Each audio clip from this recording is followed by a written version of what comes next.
Last 2 days, we have had deep insights into several dimensions of the topic. We had eminent scholars enlightening us both in theory and in practical ways to reflect on this area. Thank you very much to you all. As we move on to the valedictory session, I invite our respected dignitaries to the dais.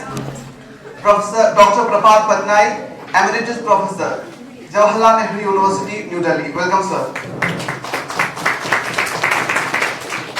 Dr. Anitha V, Professor and Head of the Department of Economics and Convener of the International Seminar. Welcome, ma'am. Siddik R, Assistant Professor and Organizing Secretary. Welcome, sir. The chairperson of this valedictory session is Dr. Anitha V, Professor and Head of the Department of Economics and the Convener of the seminar. As the head of our department, he is our greatest support and unending source of our motivation. With all pleasure, I invite Dr. Anitha V to preside over the session.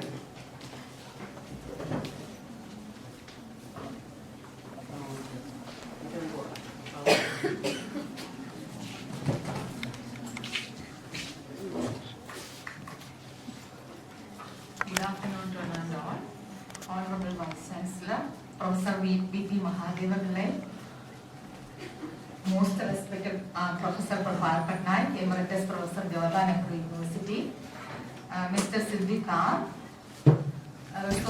eminent resource persons, Professor Chandrasekhar, Professor Srijit Manjujar, my dear colleagues, Professor A.K. Prasad, Professor Manjush Nair, distinguished delegates, and dear participants. So we are moving on to the last session of the 3-day international conference. During the last 3 days, we have heard about different aspects of the current massive fiscal slowdown in different perspectives. Most of the presentations are focused and they revealed their concern on fallacious supply side aspects, huge differences in the estimated and actual budget deficits, issues related to the demonetization, problems in the implementation of GST, road tax, widening inequality, etc. Even though it is very difficult to calculate and quantify the magnitude of each causes or concern, one thing is sure that all these issues are disproportionately affected the marginalized groups, particularly the poor sections. See, we also heard a great deal of discussions on the suggestions, and most of them are emphasized the need for political will, systematic reforms, and the changes in the policies and programs of the government. However, still a lot of questions pop up in our mind, like what is the ideal solution? What are the consequences of the supply side management? Then how we can move to a sustainable fiscal policies, and how it affects the Kerala economy. Anyway, one thing is sure that the usual textbook answers are not a solution for this current massive fiscal crisis. Now, moving on to the valedictory address, we have with us Professor Prabhat Patnaik. On behalf of the Department of Economics and on behalf of the participants present here, I cordially welcome you, sir, to this function. I also take this opportunity to thank the coordinator of this seminar, Professor Siddik R, because he took a lot of efforts.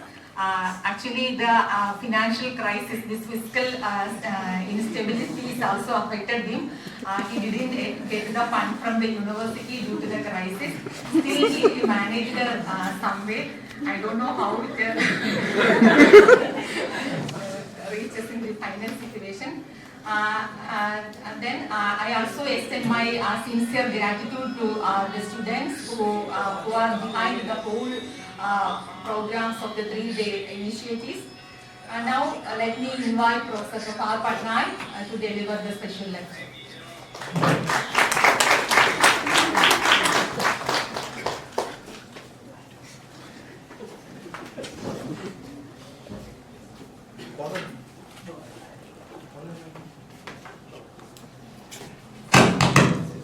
Professor Anitha, Dr. Siddik R, friends. First of all, I'm very grateful that I have been asked to come and speak at this valedictory session. What I have to say is something which may not be very new, it may not be particularly striking, but nonetheless, let me say it. The fact that we have been having a crisis in India for quite some time, particularly getting accentuated now, is by now quite well known. In fact, Surajit was talking about in the morning that is not something which has happened right now, but it has had a certain history. It has a history which is rooted in the pursuit of neoliberal policies in the country. This crisis is something the like of which the country has never seen, and this is something which I want to emphasize.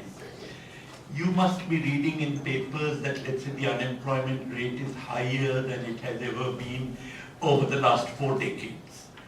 Similarly, at the moment, the consumption data, which have not been released by the government, everybody is saying that a fall in consumption, according to the NSS quinquennial surveys, is something which the country has not witnessed over the last 4 decades. The question naturally arises, what happened 4 decades ago? Something terrible must have happened 4 decades ago. As a matter of fact, 4 decades ago, 4.5 decades ago, you had in 1973 a similar crisis, which was a conjoined outcome of 2 things. One was a very poor agricultural harvest, and the other was the massive OPEC price hike, the first oil shock.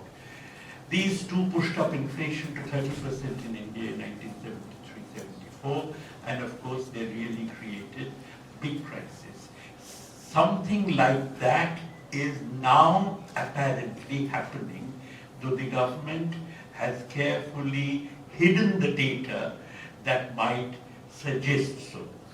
But if you look at the 1973-74 crisis, that was something over which you could not really blame the government. Okay, you can blame the government for the way it handled the crisis, but not for the origin of the crisis.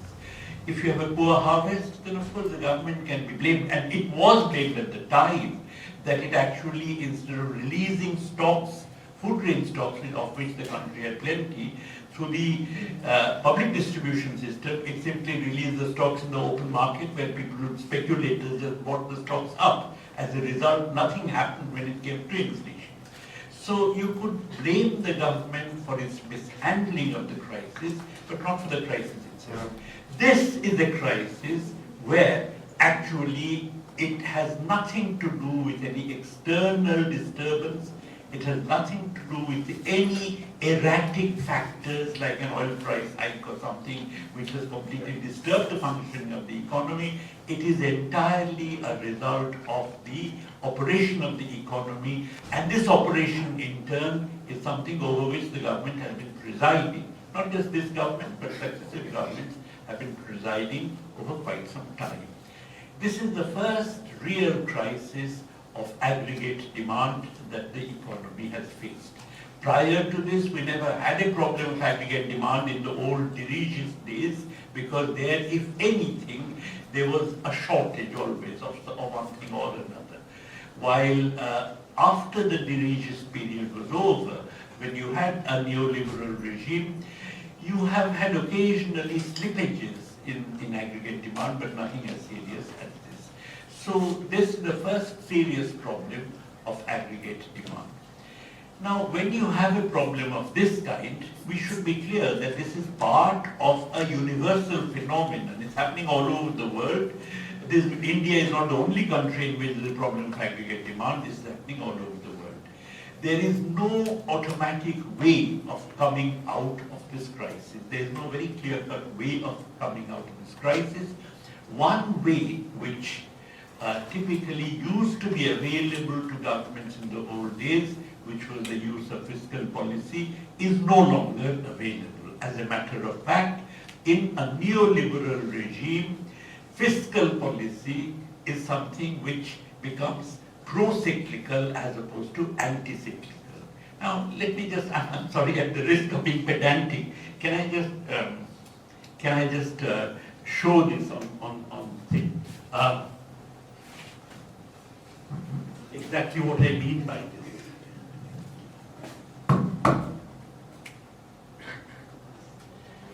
If you have, let us say, national income, which is C plus I plus G plus X minus M, you should be careful that your definition of X and the definition of Y must really match.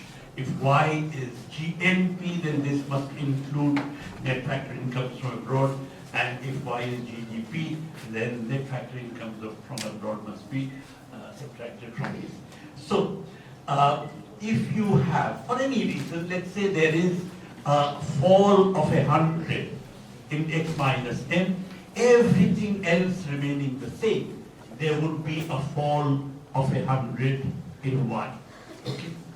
Now, if you have G, which is, let us say, tax revenue plus fiscal deficit, and if tax revenue is simply TY plus T, and we have fiscal responsibility legislation, which says that T is small d times Y, 3% or 6% takes central and states together, then this basically becomes T plus D times Y.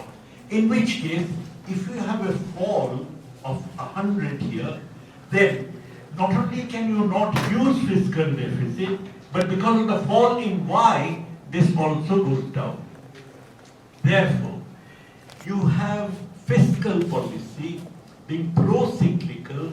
When there's a downturn, fiscal policy adds to that downturn. If there's an upturn, fiscal policy adds to that upturn. Now, this is something which necessarily arises in a neoliberal economy where tax revenue, of course, can go down, but you have no choice when it comes to a fiscal deficit, because that is something on which you are duty-bound to maintain 3% central government, 3% state government, altogether 6% of the GDP, which is the fiscal deficit.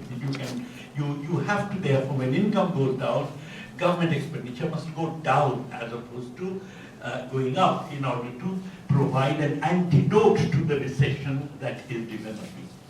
Therefore, we now are in a situation where there is absolutely no instrument that is available. One instrument which could be used is, of course, if investment were a function of the interest rate, and the Reserve Bank of India, as you know, believing in this, has cut interest rates 5 times in the last few months, no effect on investment. And this is something which is again happening all over the world, because now in many advanced countries, the interest rate has been pushed down to negative levels. The European Central Bank now charges a negative interest rate. And because it charges a negative interest rate, even then, there is no sign of a revival of the economy. Investment basically depends on demand, and I take for my working hypothesis the fact that I by K, which is investment by capital stock, I simply take it as a function of the level of capacity utilization, where the level of capacity utilization is income times, where beta is the technological output capital ratio. So, K times beta is the maximum you can produce.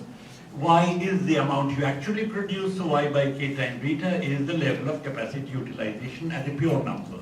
Okay? And therefore one can take I by K, which is the rate of capital accumulation, as a function of the level of capacity utilization. Now look at what the government of India is doing. Again, the government of India, so interest rate really doesn't make any difference to this. Nothing else makes a difference unless you can somehow raise U. And raising U is the same as injecting aggregate demand into the economy. So unless you can inject aggregate demand into the economy, you really cannot do anything within the system in order to get the system out of the crisis. Now what the government of India has done is actually to give corporate tax concessions. Now if you give corporate tax concessions, then you are actually lowering T. And if you are lowering T, if corporate tax concessions are associated with maintaining the same target budget deficit, that means D remains unchanged, T goes down, in that case you find that this entire term goes down, and that further contributes to the recession. Basically, because of the fact that the money you hand over to the capitalists is something which they don't use for investment, because investment depends upon capacity utilization, and there's no change in that.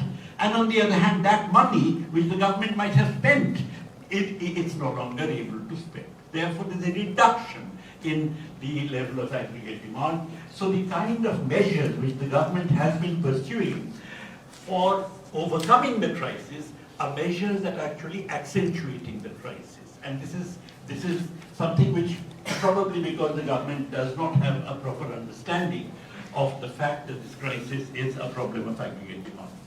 Now, if so, then how do you break out of this crisis? Obviously, the way to break out of this crisis, consumption is something which let's say is in some sense a function of income. Investment depends on that.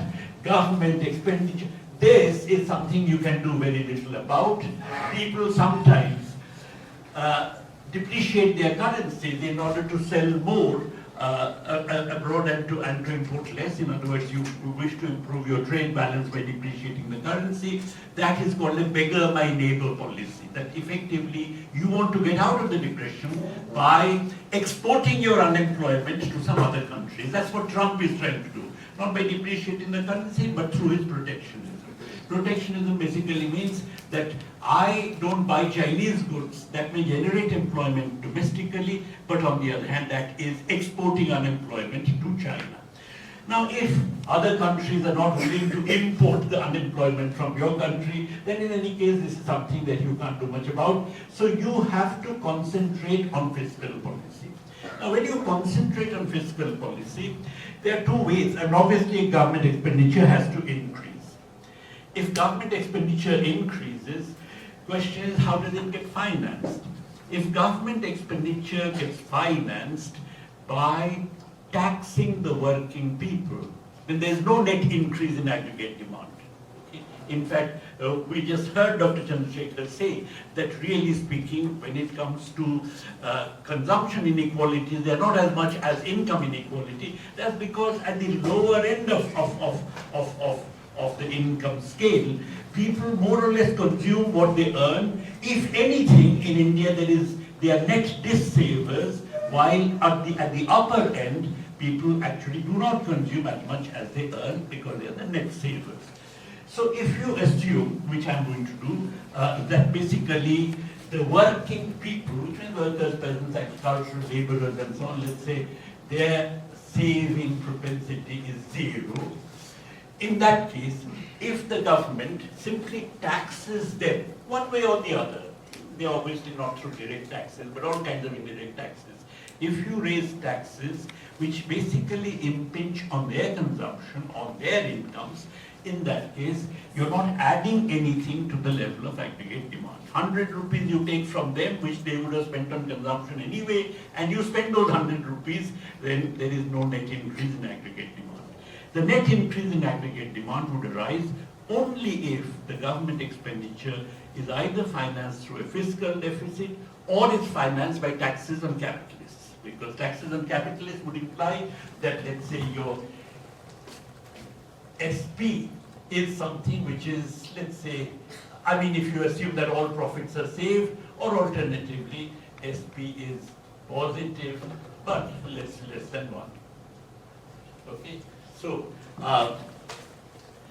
they would, if you take 100 rupees from the capitalist income, then of course their consumption may go down by 50, but government expenditure goes up by 100. Therefore, there's a net increase in aggregate demand. So the only way that fiscal policy can stimulate the level of aggregate demand is either if it is financed by a fiscal deficit or if it is financed by taxes on capitalists.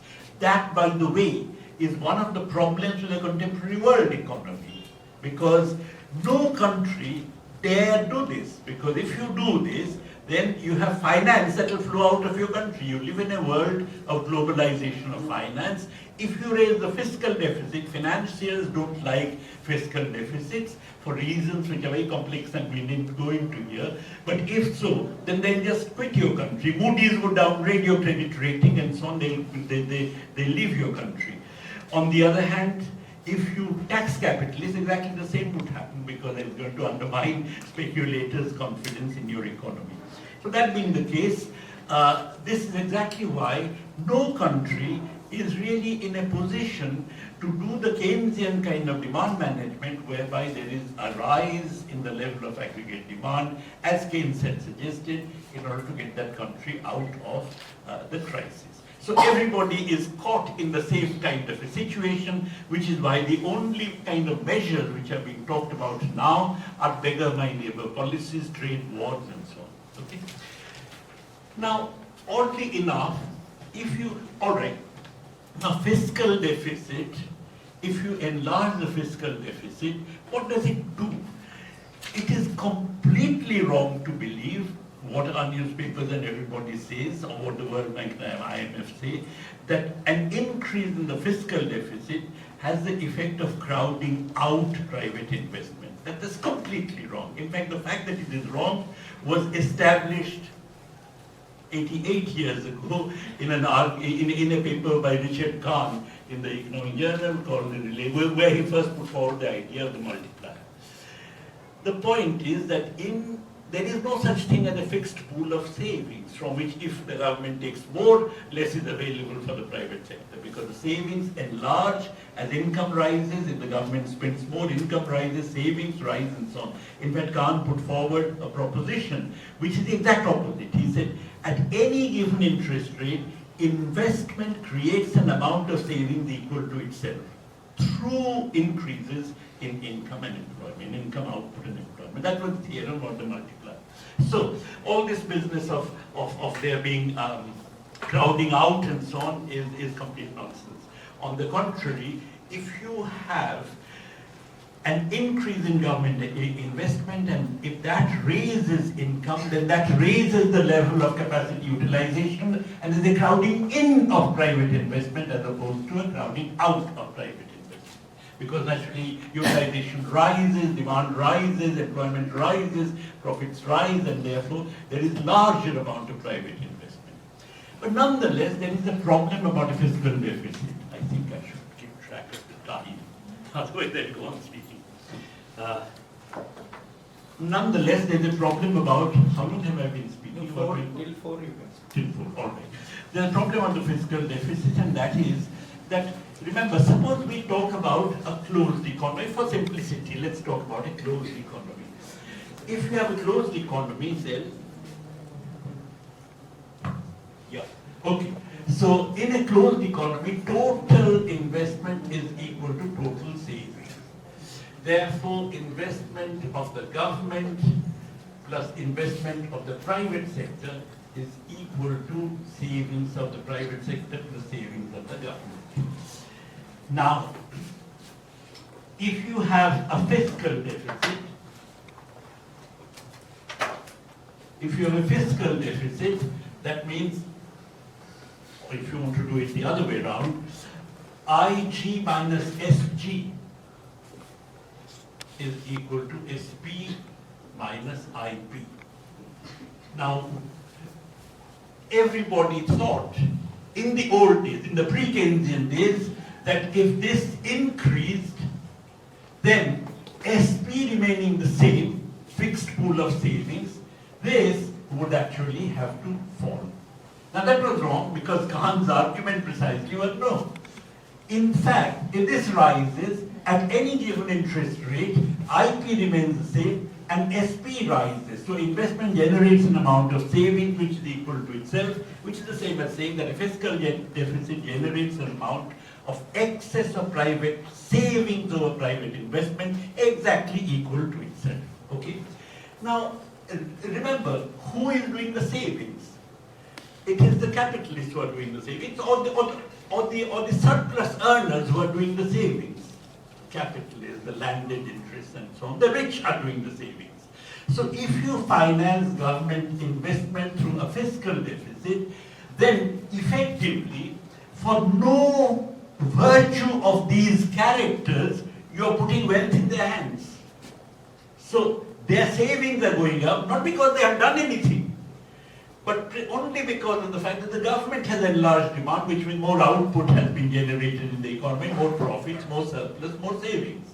Okay, so the problem with a fiscal deficit is that it worsens wealth inequality. Okay, therefore, if you wish to cut wealth inequality, as we must, in that case, it is very important that government investment is not financed through a fiscal deficit, but rather it is financed through a tax on capitalists. As I said, government fiscal deficit, in order to be effective, can be financed only either through a fiscal deficit or through a tax on capitalists. If the government investment is financed through a fiscal deficit that worsens wealth inequality, so it's better to in fact finance it by a tax on capitalists. What is required now is basically financing it through a tax on capitalists. Now I want to just do one more exercise before I move on to other things.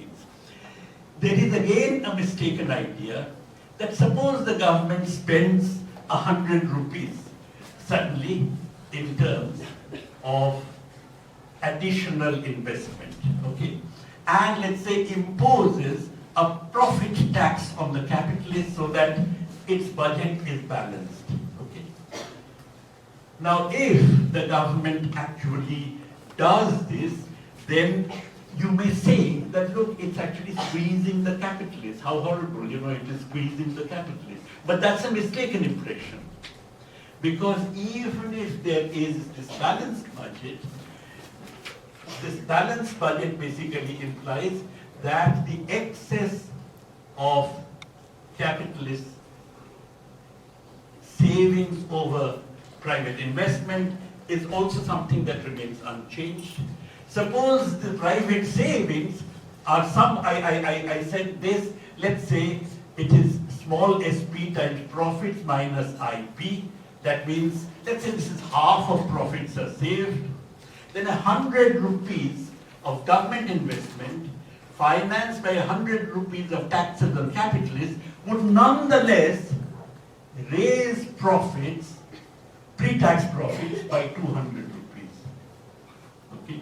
Out of these 200 rupees, SP, which is let's say 0.5, therefore this would be 100 savings. Sorry, it's equal. It's not actually. It doesn't have to rise. So the savings have to be unchanged. If private savings are unchanged, in that case, this SP happens to be unchanged. And if for this SP to be unchanged, if the small savings propensity happens to be half, then of course P has to be doubled. Am I making myself clear? So the idea that if you have a balanced budget with taxes on capitalists, this is going to give rise to a squeeze on capitalist profits is a wrong idea. Okay?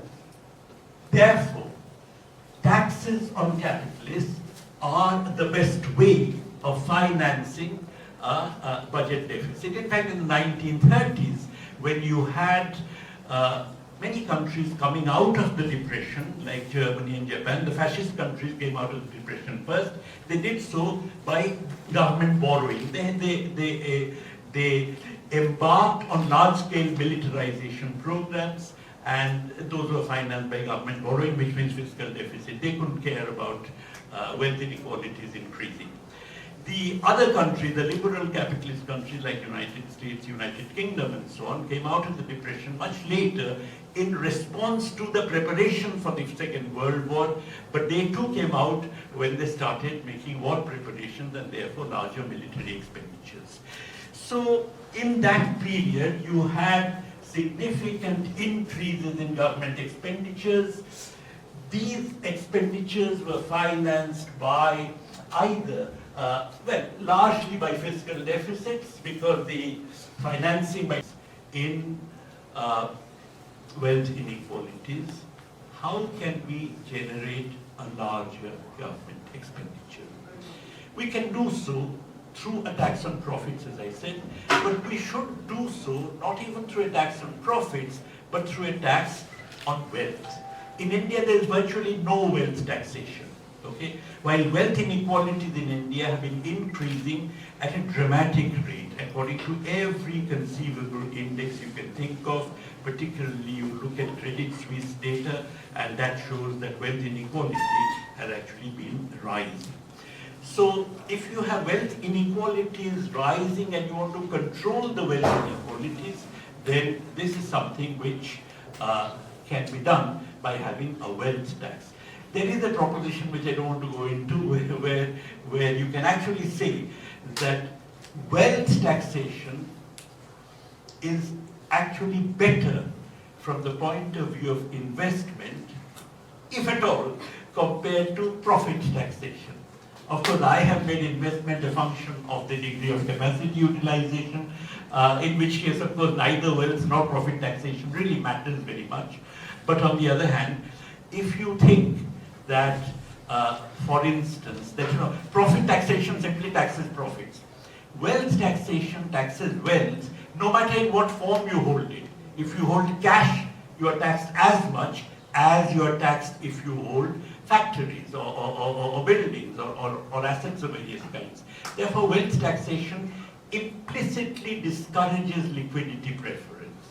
And as a result, if you are going to be taxed no matter what form you hold your wealth in, then you may as well hold it in a form which gets you some income.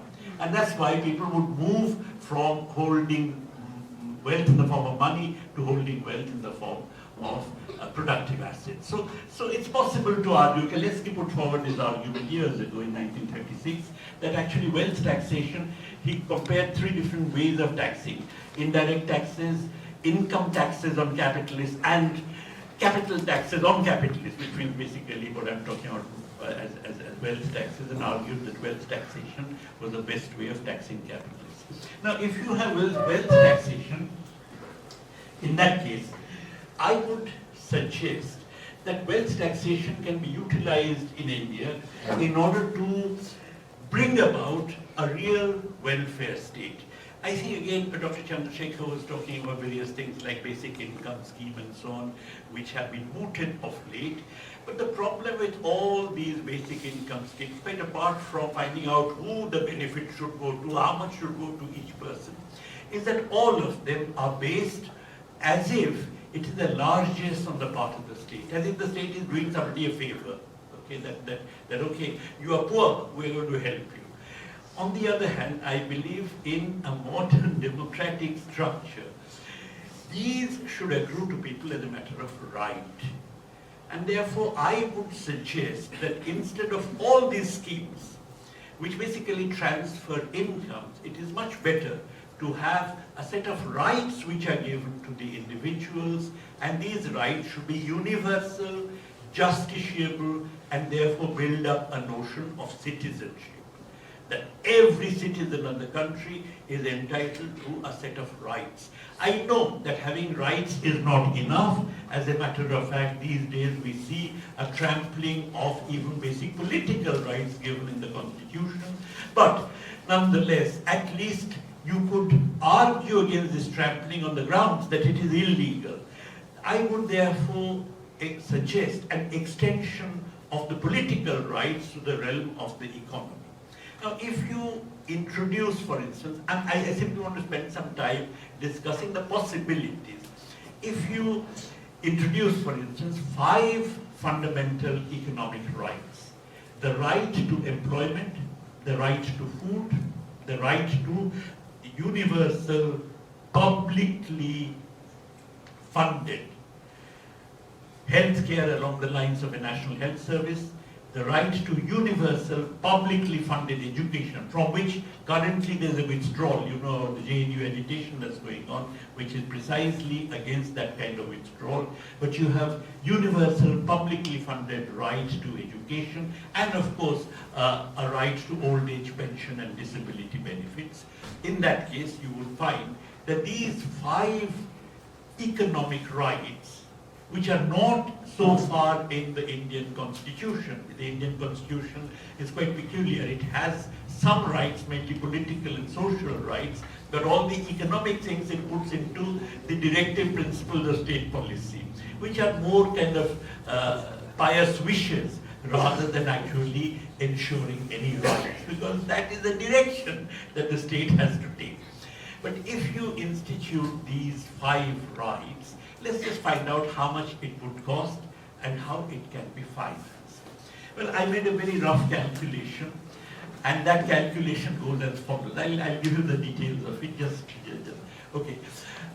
Some people have worked out that suppose in urban areas, you ensure that 20% of the population, which consists of unskilled workers, gets employment at 300 rupees a day. Okay. The remaining 40%, the middle 40% gets employment at 500 rupees a day, and the top 20%, well, not quite top, the next 20% gets employment at 700 rupees a day, more skilled. The assumption is that the top 20%, they don't really require employment provided by the government under the scheme.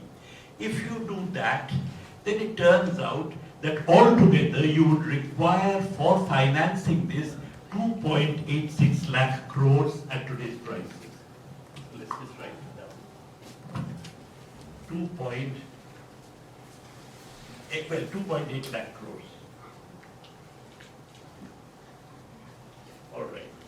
Then in rural areas, we know that when it comes to MGNREGS, large numbers of people who are even applicants under the MGNREGS don't really get employment.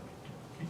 Suppose everybody who is an applicant under the MGNREGS gets 100 rupees of employment at a wage of 300 rupees a day. In that case, this would require another rupees 2.3 lakh crores. Altogether, 5.1 lakh crores. At the present moment, about 60,000 crores is the total budget of the MGNREGS.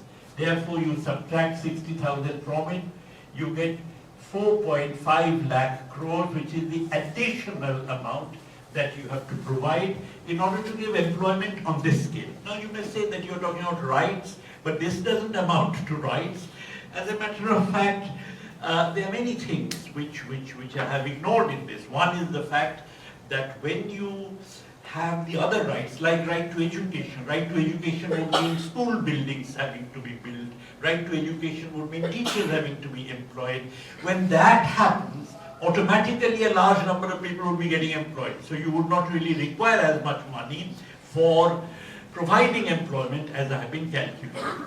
Let's assume this all balances out, okay? Then, for universal provision of food, at the moment we have about 100,000 crores, which is the food subsidy. Let's assume that it requires about 200,000 crores, which is the food subsidy. So you have 1 lakh crores. On education and health, I just assume that 2% of GDP on education would require over and above what the government is already currently spending, and similarly 2% for universal health care. Many committees like the Srinath Reddy committee have actually said that in order to have universal provision of free health care, we require about 3% of the GDP. At the moment, the government spends about 1% of the GDP on health care.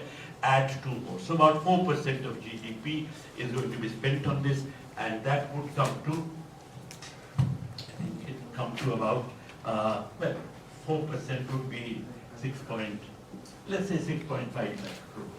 So altogether we have now come to 12 lakh crores.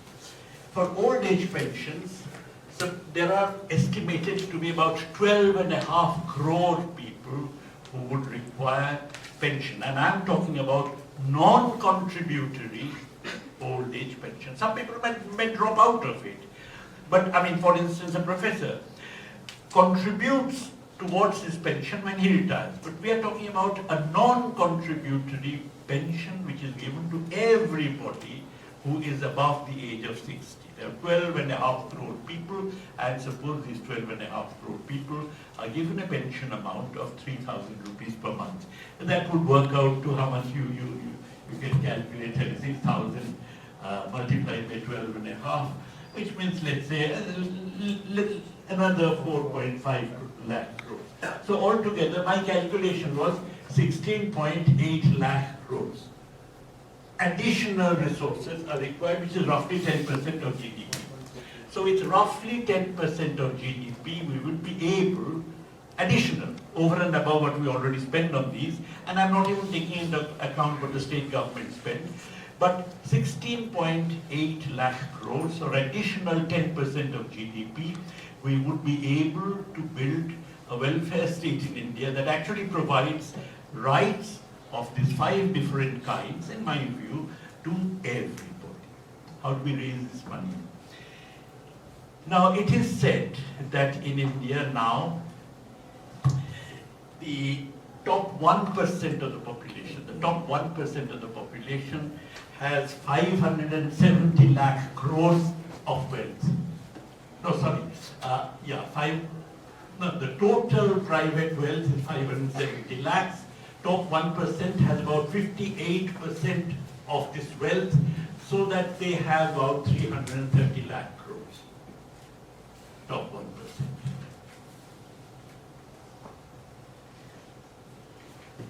If you put a 2% wealth tax on this, that will give you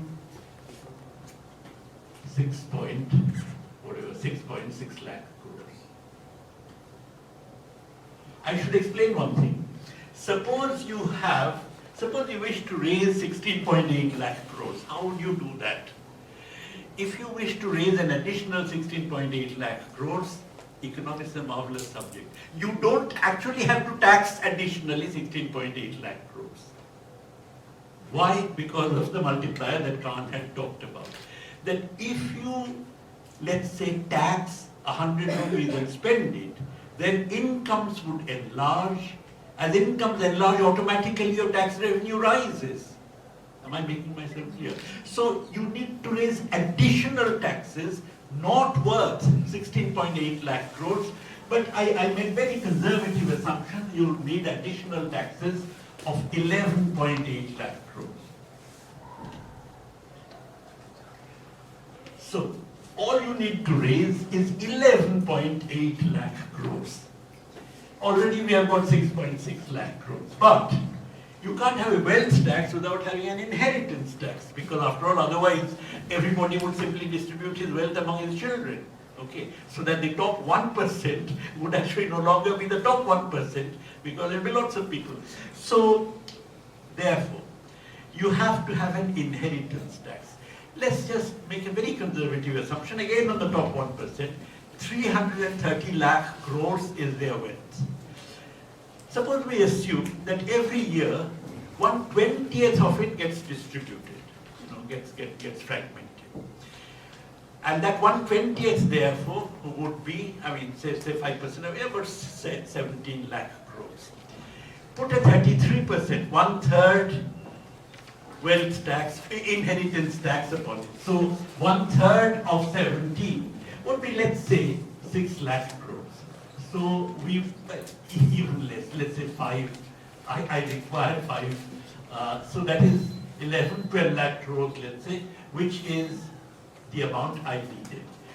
So if I have 33% inheritance tax, and if I have 2% wealth tax only on the top 1% of the population, only on the top 1%, in that case, I would be able to finance a pretty good welfare state in India. Okay. Now the point is, you may say that how can you take 1/3 of inheritance tax? I should say that inheritance tax is essential because the philosophy of capitalism is perfectly compatible with it. What does capitalism say? Capitalism says that, okay, we have these capitalists who are very rich, but why? Because they are talented, they are innovative, they are entrepreneurial. Suppose I accept all that. But their children are not necessarily talented, entrepreneurial, innovative. They have to prove themselves to be all that in order to justify being rich all over again. Therefore, inheritance is not really a part of the philosophy of capitalism, part of the ideology, part of the ideological justification of capitalism to justify, let's say, differences in wealth and so on. So that's why in the advanced capitalist countries you have these very heavy death duties, because the idea is that, okay, the old man who died may well have been a genius, but his son has to prove himself and rise up. And that's why they have these very heavy death duties. I'm just suggesting 33% inheritance tax. So altogether, therefore, simply by having a 2% wealth tax and a 33% inheritance tax, on the top 1% of the population, you would be able to finance a welfare state in India. But suppose you did this, and obviously, if you had this kind of a proposal, then globalized finance is not going to like it. They would quit your country, there would be financial crisis and so on. Therefore, for this, you would have to ensure that there are capital controls. And if there are capital controls so that they can't take their money out, you can't really be part of globalized finance and at the same time have a welfare state of your liking. Because if you wish to build a welfare state, then the state has to have a certain autonomy in taxing matters, and that can only be done if you opt out of the phenomenon of globalized finance. And of course, it is true that even though this would not normally affect investment, it should crowd in rather than crowding out investment. Nonetheless, the capitalists are going to get angry and they may go on an investment strike, in which case you have to be ready with the public sector in order to fill the gap if the capitalists go on strike. So this is not a revolutionary program, it's just a welfare state program. Similarly, of course, if you are going to have a right to food, you must make sure that you produce enough food, because when a country like India goes to the international market to buy food, then food prices are going to shoot up. So it's very important for countries like India to be self-reliant in producing food. And for that you have to undertake a whole lot of measures, like, as I said, for instance, you have to do land reforms, then you have to do, there was a question about technological progress in agriculture in the morning, that you see technological progress in agriculture must be not labor augmenting but land augmenting. In other words, it must raise land productivity as opposed to raising labor productivity. So you can have land productivity raising technological progress, you can have land reforms, you can have irrigation, you can have cooperative farming, you can have a whole lot of measures that essentially raise the level of agriculture, particularly food production. These are reforms that would follow. But fundamentally, when it comes to both getting out of the crisis, which, as I said, is not going to end very easily and there's no way out, and building a welfare state, we have the means for doing so if only we can actually summon the political will. Now, the political will is not a matter to be left to politicians. This is something in which the intelligentsia can play a very big role, and that's why I'm asking, I'm saying all this to you, because you people would have to necessarily fight for this. Thank you.